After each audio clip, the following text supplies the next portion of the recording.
விழுப்புரத்தில் போதையில்லா தமிழகம் விழிப்புணர்வு பேரணி ஏராளமானோர் பங்கேற்பு. வி தி லீடர்ஸ் அமைப்பின் சார்பில் போதையில்லா தமிழகம் என்ற விழிப்புணர்வை மக்களிடையே ஏற்படுத்தும் நோக்கில் இன்று விழிப்புணர்வு பேரணி நடைபெற்றது. விழுப்புரம் 4 முனை சந்திப்பிலிருந்து தொடங்கிய பேரணி மாவட்ட பெருந்திட்ட வளாக நுழைவு வாயில் வரை நடைபெற்றது. பேரணிக்கு ஏஜி சம்பத் தலைமை தாங்கினார். இந்த விழிப்புணர்வு பேரணியில் ராஜேந்திரன், முரளி ரெட்டியார், விஜயன், குபேரன், சிலம்பரசன், விக்கிரவாண்டி முருகன் உள்ளிட்டோர் கலந்து கொண்டு போதைப்பொருள் பயன்பாட்டால் ஏற்படும் தீமைகள் குறித்து பொதுமக்களிடம் விழிப்புணர்வை ஏற்படுத்தினர். மேலும் போதை பழக்கத்தை ஒழித்து ஆரோக்கியமான மற்றும் பாதுகாப்பான சமுதாயத்தை உருவாக்க அனைவரும் உறுதுணையாக இருக்க வேண்டும் என வலியுறுத்தப்பட்டது. பேரணியில் ஏராளமான பொதுமக்கள் மற்றும் அமைப்பின் நிர்வாகிகள் பங்கேற்று விழிப்புணர்வு முழக்கங்களை எழுப்பினர்.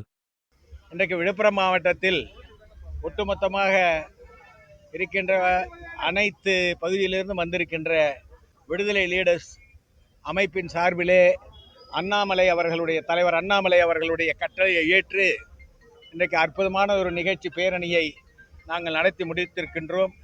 அதோடு கூட காவிரியில் மேகதாது அணை கட்டுவதை தடுத்து நிறுத்த வேண்டும் என்றும் கோரிக்கை வைக்கப்பட்டுள்ளது. காவிரி நீரை உரிய முறையிலே பங்கிட வேண்டும், நமக்கு நியாயமான முறையிலே நதிநீர் பிரச்சனையை தீர்த்து வைத்திட வேண்டும் என்றும் கோரிக்கை வைக்கப்பட்டுள்ளது. இந்த கோரிக்கைகளை நிறைவேற்ற வேண்டும் என்று வலியுறுத்தி இந்த பேரணி நடக்கின்றது.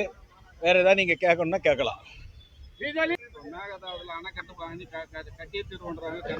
ஆமா ஆமா தமிழக முதல்வர் குறித்து நாங்கள் இப்போதைக்கு எந்த கருத்தும் சொல்வதற்கில்லை. எங்களுடைய தலைவர் அதை பார்த்துக் கொள்வார்கள். விரைவிலே அதற்கும் தீர்வு காணப்படும்.